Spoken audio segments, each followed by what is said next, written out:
Hammaga salom o'rtoqlar. Bugun men Seoul Mondagi Glowy Beauty Shopga keldim. Kelsam menga shunaqa ikkita podarочный sertifikatlar berishdi. Keyin bilsam, bu magazinni Toshkent Cityda Barki Mall ichida ham filialligi bor ekan. Men bo'lsa qiziqib, обязательно u yoqga ham kirib ko'rdim. Tushunarli. Bu yoqqa kelsanglar, konsultantlarning o'zlari yuzinglarning strukturasiga qarab har xil uходовыйlar ham tanlab berishadi. Uходовый deysizlarmi, dekorativniy deysizlarmi, har xil original kosmetikalarni hamyonbop narxlarda topsanglar bo'lar ekan.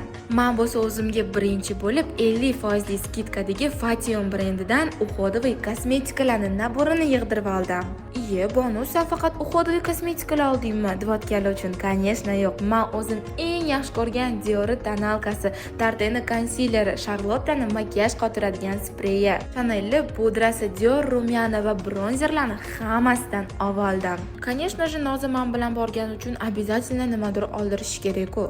Mayli, sazasi o'lmasin deb bunga ham Victoria's Secret'da shunaqa mini naboridan sovg'a berdim. Sovg'aga yana nima olsam ekan deb o'ylanib turdim. Shunaqa LG naborlar ham bor ekan-u.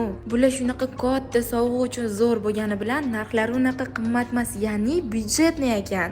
Byudjetniy bo'lgani uchun boshqa o'rtoqlarim ham xafa bo'lmasin deb ularga ham sovg'aga shu nabordan oldim. Shunaqa qilib, bu yangi yil uchun men olgan birinchi sovg'a. Men bu sertifikatlardan foydalanib, yaqinlarimga, o'rtoqlarimga ham sovg'alar oldim. Undan tashqari, конечно, o'zimni ham esimdan chiqarmadim. Agar sizlar bu yoqqa kela olmasanglar, erinsanglar yoki sizlarga uzoqlik qilsa, bemalol Instagramdan ham zakaz qilsanglar bo'ladi. Profillarni qoldiraman, tez o'tib zakaz qilib olinglar. Всем пока. Je le sens, c'est lui l'homme de ma vie.